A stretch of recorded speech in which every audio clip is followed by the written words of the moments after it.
So how many of the flags did you name?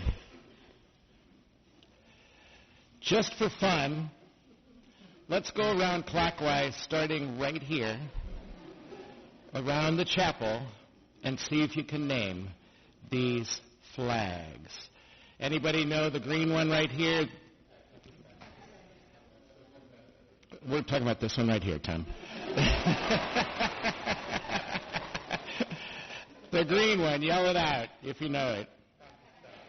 Pakistan, amen. Next one. Chile. Next one. Ethiopia. Next one. Russia. Next one. Hong Kong. Okay, let's start in the back, continuing clockwise. I think this one. Good job. Next one. And? Well, that's a little weaker. Bolivia. And? Thailand. And there's two on the walls over here, far wall to the left.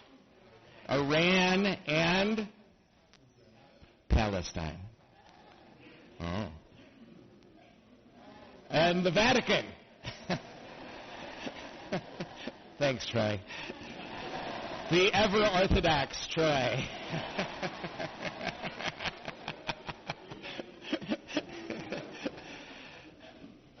Today we pray and we sing under all these flags representing all the humans of this beautiful blue planet.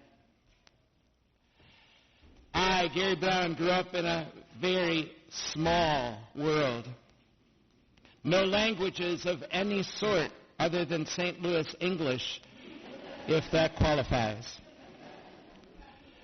No people of color did I ever meet throughout grade school.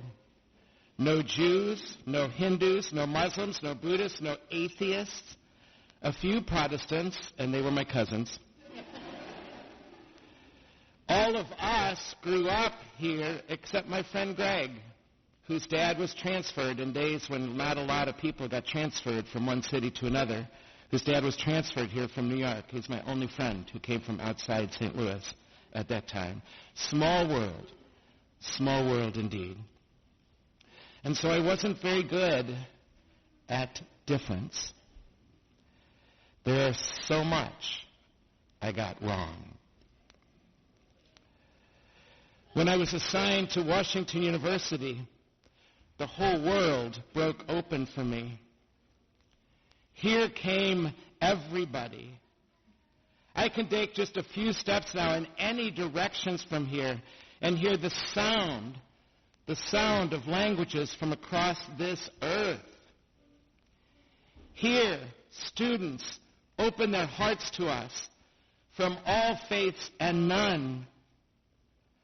I will never forget the first time an undergrad from China shared his struggle to be less lonely here, where he didn't even know how to connect with his floor mates when they laughed together, and he didn't know what they were laughing about.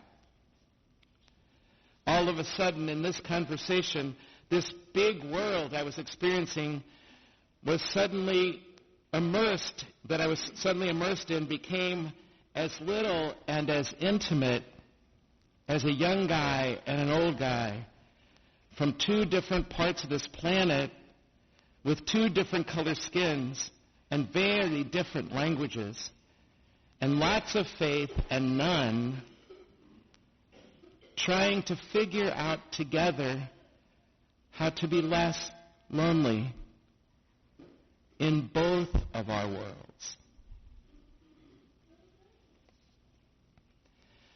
Imagine that today within these walls, we are a microcosm of the world.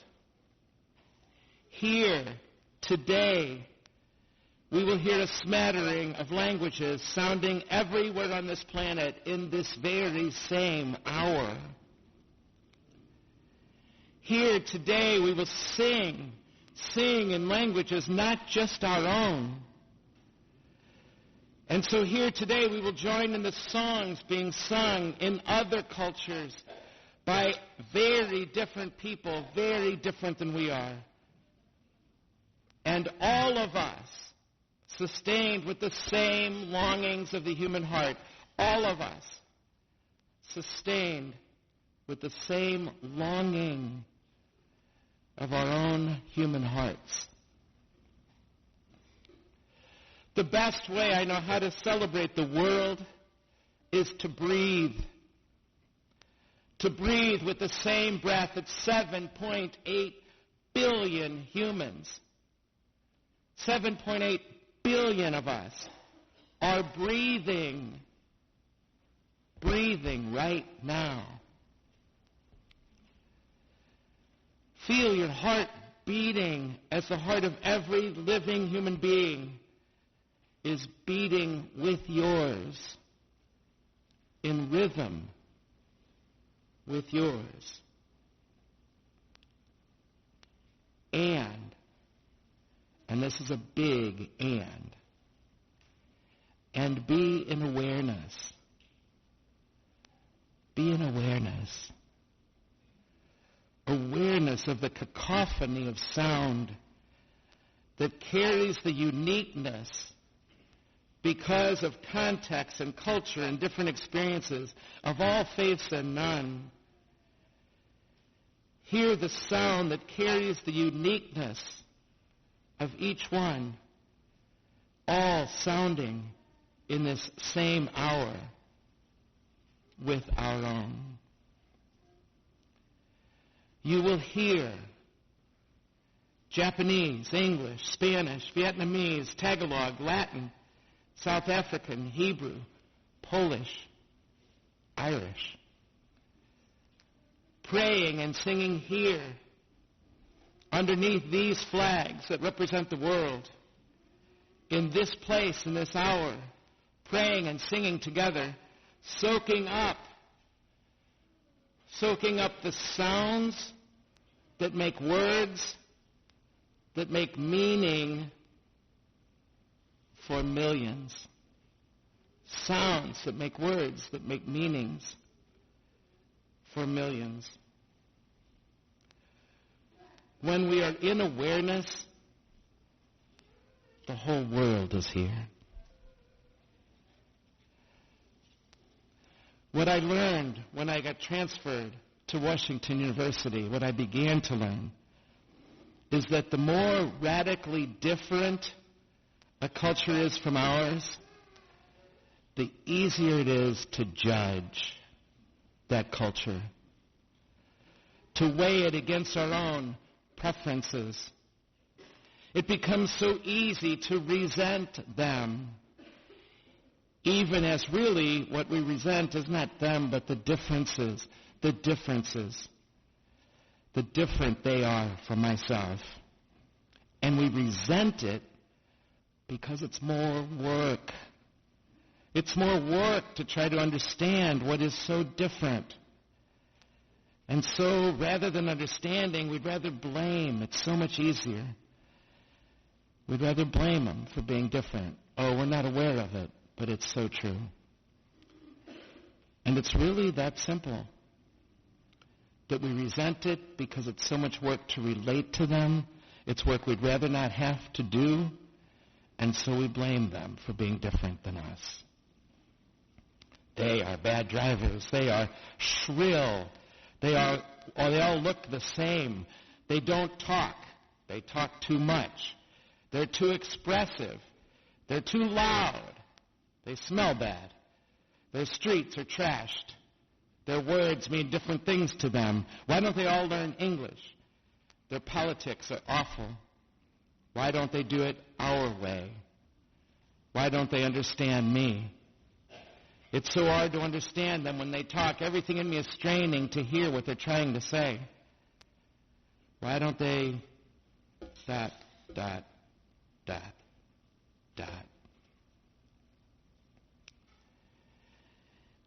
Yes, it is a lot of work. It's a lot of work to move from judgment to curiosity, to intrigue, to wanting to learn so I can understand, so that I can understand them and even understand myself better than I do, and us even. It's a lot of work to move from judgment to curiosity to intrigue to learning, even wanting to learn in all these new ways. Today, in this gospel, Jesus is saying, don't settle for the minimum in your relationships. Don't settle for the minimum. Here's the law, but here's what I tell you. Here's the law, here's what I tell you. But don't just do the law. That's not enough. You can't say to your spouse, okay, we're well married now because I'm not going to commit adultery. You and I know a good marriage goes way deeper and is way bigger than don't commit adultery. So Jesus is saying, go deeper. Don't just do the minimum. Don't just wave and say hi and think you're so inclusive and you're so diverse. What would it mean to get under those minimums to something deeper? Today in this gospel, Jesus is saying, go beneath the words to the meaning of those words. Drill down on what people are saying or what their experience is. Drill down on it. Pay attention to what they're trying to say underneath the words. If that's going to happen, it's going to take real conversations with people very different than us to get there. It's a lot of work. But is it worth it to you or not? And even further, though it's not in this text, I think it's implied in this text if you drill down on it. Don't avert your eyes from a face that's different from yours. Look at those faces. Take an extra second and look at that face that's so different than your own. We, WashU, here in the midst of St. Louis, has become for me a school of love. Being here has even helped me understand the message of Jesus better. A message that is radically inclusive and radically collaborative. I don't know that I would have come to know that in the little neighborhood, in the little parish, in the little community I grew up in at that time. But what I've come to see is something I never saw so clearly before in my life, that the message of Jesus is inclusive, radically inclusive, and collaborative, radically collaborative. We will find ourselves working, if we take this seriously, working with and across and even outside of and in spite of the current institutions to seek a common ground. And our choices in our own lives will be so much better, so much more effective, so much more successful if our choices are informed from the perspective of people so different than we are. We'll do better at life if we listen to them and how they do it too, and let them tell us what they see. It's work, but we're going to be more successful when we get people who are different than we are informing our lives. A new future opens up, then, that does not have me and mine and people who look like me at the center, but rather the future of all almost 8 billion of us, and come to see that the center is not me or mine or us and people who look like us, but as a matter of fact, the center is love. That it's really about love to live in this world. Love as Jesus taught it. Love as Jesus, that Middle Eastern Jew, embodied it.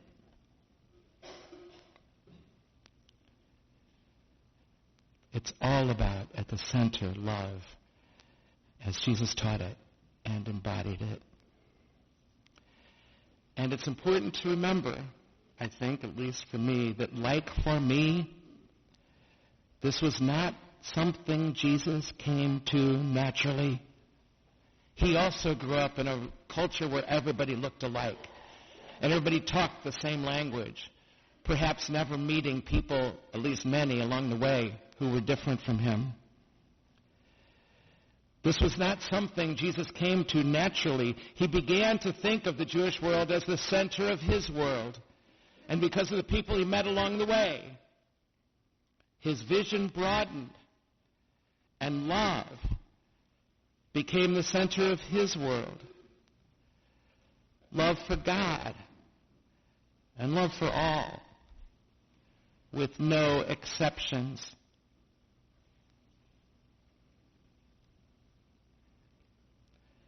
What I'm learning from all this new stuff in my life, if you can call the last 29 years new, what I'm learning is that the way we behave towards one another is the fullest expression of what we believe. It's not whether we can shout out a creed, as valuable as that is. I'm learning that the way we behave towards one another is the fullest expression of what I believe. And that we strive for peace and justice among all peoples without exception.